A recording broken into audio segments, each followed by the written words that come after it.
प्रधानमंत्री नरेंद्र मोदी रविवार को कुवैत का 2 दिवसीय दौरा पूरा कर वापस आ गए हैं।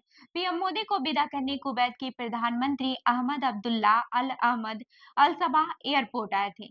पीएम मोदी ने इस दौरे को ऐतिहासिक बताया है और कहा है कि दोनों देश अब रणनीतिक साझेदार बन गए हैं।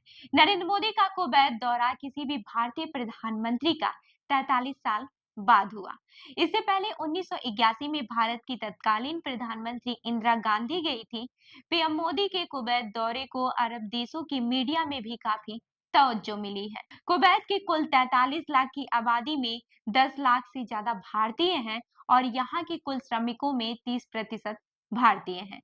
कहा जा रहा है कि पीएम मोदी के दौरे से दोनों देशों के बीच आर्थिक संबंधों में और गति आएगी। वहीं सऊदी अरब से प्रकाशित होने वाले अंग्रेजी दैनिक अरब न्यूज से think tank observer research foundation के स्ट्रेटेजिक स्टडी प्रोग्राम के उपनिदेशक कबीर तनेजा ने कहा है कि भारत और कुवैत के बीच अब रक्षा साझेदारी बढ़ेगी। इसके अलावा फार्मा सेक्टर से भारत का निर्यात बढ़ेगा। 2023 में भारत दुनिया का तीसरा सबसे बड़ा फार्मा उत्पादक देश था। अब ये जान लेते हैं कि कुवैत की मीडिया में इसकी कैसी चर्चा हो रही है। कुवैत टाइम्स के Kuwait national committee for the implementation of agenda 2030 के अध्यक्ष डॉक्टर खालिद ए मेहदी ने पीएम मोदी के दौरे को लेकर एक कुवैत टाइम्स में लिखा है, 2023 से 24 में दोनों देशों के बीच व्यापार 10.479 अरब डॉलर का रहा। भारत का कुवैत में निर्यात 2.1 अरब डॉलर का रहा और इसमें सालाना 34.78% की वृद्धि हुई है। 2022 में तो भारत ने कुवैत से 15 अरब डॉलर के कच्चे तेल, गैस और पेट्रोकेमिकल उत्पादों से आयात किए थे। डॉक्टर खालिद ए मेहदी ने लिखा है कि दोनों देशों के बीच संबंध कारोबार तक ही सीमित नहीं है। कुवैत में 10 लाख से ज्यादा भारतीय रहते हैं। यह गैर अरब प्रवासियों की सबसे बड़ी संख्या है। कुवैत में भारत के न केवल मजदूर हैं बल्कि बड़ी संख्या में इंजीनियर और फाइनेंस सेक्टर के प्रोफेशनल भी हैं। दोनों देशों के बीच संबंध सदियों पुराना है। भारत कुवैती परिवारों और कारोबारियों के लिए शिक्षा के साथ कारोबार का पसंदीदा देश रहा है। 20वीं सदी में बॉम्बे कुवैत के लिए एक अहम बिजनेस सेक्टर था। कुवैत के लोगों का बॉम्बे के घर और कंपनी होना बहुत पुरानी बात है। डॉक्टर खालिद ए मेहदी ने लिखा है कि मुंबई के मोहम्मद अली स्ट्रीट पर कुवैतियों का दुकानें और दफ्तर भरे पड़े हैं। मोहम्मद अली स्ट्रीट के एक कुवैती ड्रामा भी है जो दोनों देशों के संबंधों की गहराई को दिखाता है। भारत कुवैत की अहम हस्तियों का जन्म स्थान भी रहा है। पीएम मोदी का दौरा तब हुआ जब गल्फ कोऑपरेशन काउंसिलिंग यानी कि जीसीसी की अध्यक्षता कुवैत के पास है। आपको बता दें कि डॉक्टर हाइला अल मेकाइमी कुवैत यूनिवर्सिटी में राजनीतिक विज्ञान की प्रोफेसर है। उन्होंने कुवैत टाइम्स में मोदी के दौरे पर लिखा है, 2014 में भारत के प्रधानमंत्री बनने के बाद से मोदी ने विदेशी नीति को नया आकार दिया।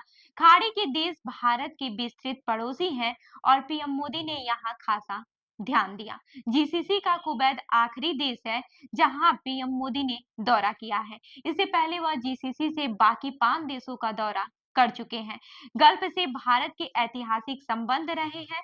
भारत के गल्फ का संबंध ऊर्जा, ट्रेड और प्रवासियों से आगे बढ़कर रक्षा, निवेश और राजनीतिक तक पहुंच गया है। वहीं कुवैत की एक और अंग्रेजी अखबार टाइम्स कुवैत ने लिखा है, भारत के कुल वैश्विक व्यापार में जीसीसी देशों की हिस्सेदारी 16% है। 2022 से 23 में भारत की जीसीसी देशों के साथ 184 अरब डॉलर का व्यापार हुआ था।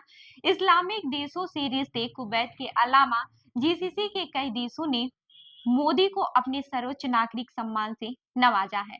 कहा जाता है कि मोदी हिंदुत्व की छवि के साथ खाड़ी के देशों से संबंध मजबूत करने में कामयाब रहे हैं। वहीं थिंक टैंक कार्नेगी एंडाउनमेंट से अबू धाबी में पश्चिम के एक पूर्व राजदूत ने कहा था कि मोदी की व्यवहारिक राजनीति वाला माइंडसेट और एक मजबूत नेता वाली शैली सऊदी और यूएई के दोनों प्रिंस पसंद करते हैं। थिंक टैंक कार्नेगी एंडाउनमेंट ने अगस्त 2019 की अपनी एक रिपोर्ट में लिखा था, शुरुआत में ऐसा लगा था कि नरेंद्र मोदी की राजनीतिक पृष्ठभूमि अरब प्रायद्वीप से संबंधों को आगे बढ़ाने में आड़े आएगी।